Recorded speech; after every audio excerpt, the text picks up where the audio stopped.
তো বন্ধুরা, আমরা চলে এসেছি একদম হোটেলের সামনে। হোটেলে ঢুকে খাওয়া দাওয়া করে তারপরে আমরা একটু আগে থেকে ঘুরে দেখে আসলাম যে মন্দিরের রাস্তাটা কোন দিকে। এই যে ঘুরে এবার আমরা যাচ্ছি আবার হোটেলের দিকে, কারণ আমাদের খাওয়া দাওয়া করতে করতে মোটামুটি 5টা বেজে গেছিলো লাঞ্চ করতে করতে। তো লাঞ্চ করে এসে এই রাস্তাটা দিয়ে আমরা হোটেলের ঠিক অপোজিটের রাস্তাটাই এই মন্দিরের রাস্তাটা গিয়ে ওঠে।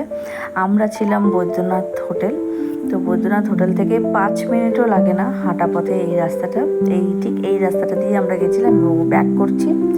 ব্যাক করতে করতে এই ভিডিওটা করা। দেখতে পাচ্ছেন এখানে সব ওই ঠাকুরের যে প্রসাদগুলো সেগুলো বানানো হচ্ছে এবং দুই পাশে একদম দোকান রয়েছে।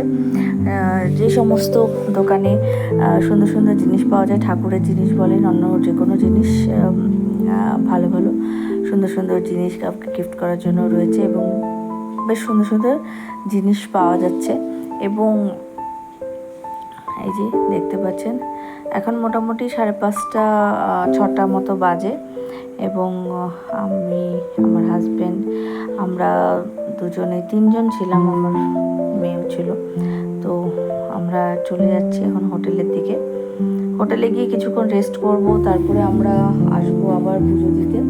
তো দেখতে পাচ্ছেন এখানে বাচ্চাদের খেলনার প্রচুর জিনিস রয়েছে, ঠাকুরের মূর্তি রয়েছে এবং মিষ্টির দোকান রয়েছে এখানে অনেক।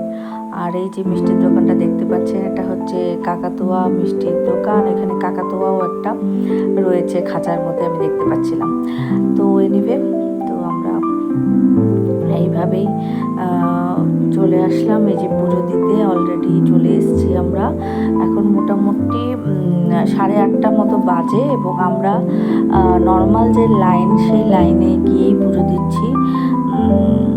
কোনো স্পেশাল লাইনে আমরা যাইনি এবং ওয়েদার ভালো ছিল এবং লাইনও তাড়াতাড়ি এগোচ্ছিল বলে আমরা এই লাইনেই পুজো দিচ্ছিলাম। এবং দেখতে পাচ্ছেন প্রচুর ভিড় রয়েছে। আমরা এই লাইন ধরে ধরেই চলছিলাম। লাইনগুলো এঁকে বেঁকে যাচ্ছিল এবং আমরাও তার সাথে সাথে এঁকে বেঁকে চলছিলাম। এখানে পেছনে দেখতে পাচ্ছেন কনস্ট্রাকশনের কাজ হচ্ছে। এখানে আমি শুনেছি এখানে আগে একটা পুকুর ছিল, সেই পুকুরটা এখন কনস্ট্রাকশনের কাজ হচ্ছে। জানি না ইন ফিউচার কোনো বিল্ডিং হবে কিনা। তো এই যে আমরা সবাই মিলে চলছি লাইন ধরে ধরে এবং খুব সুন্দর ব্যবস্থা রয়েছে, বসার জায়গা রয়েছে, ওপরে ফ্যান চলছে, তো কোনো অসুবিধা হয়নি। আর পরের দিন সকালবেলায় আমরা একটু যাচ্ছিলাম শ্মশানের দিকে। যেহেতু আগের দিন আমাদের অনেকটা রাত হয়ে গেছিলো, আমাদের পুজো দিতে 10:30 পৌনে 11টা হয়ে গেছিলো। তো পরের দিন আমরা শ্মশানের দিকে আমরা যাচ্ছিলাম শ্মশানটা একটু ঘুরে দেখতে। শনিবার আজকে দিনটা, যেটা শ্মশানের দিকে আমরা যাচ্ছি সেদিন শনিবার ছিল। আর ওখানে যাওয়ার পথেও রাস্তার দুপাশে কিন্তু প্রচুর দোকান রয়েছে। যদি আপনারা কেনাকাটা করতে চান ডেফিনেটলি সেখানেও কেনাকাটা করতে পারবেন এবং প্রসাদ এইসব রয়েছে দোকান।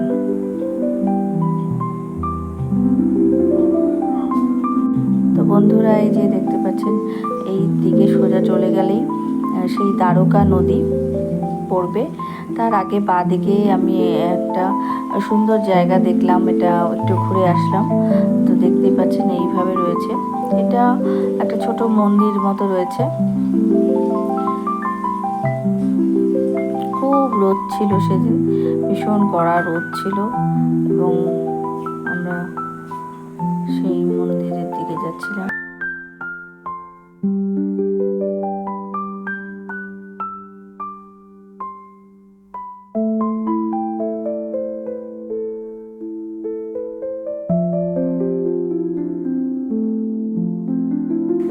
আর বন্ধুরা, এই যে দেখতে পাচ্ছেন, আর এইখানে সোজা চলে গেলে এখানে মাসি দাঁড়িয়ে আছে।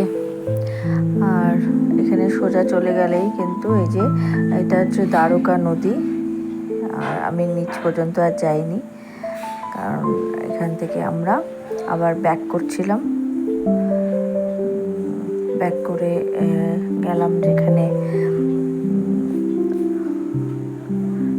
রাতের বেলায় যেখানে গান বাজনা হয়, এখানে মন্দির রয়েছে।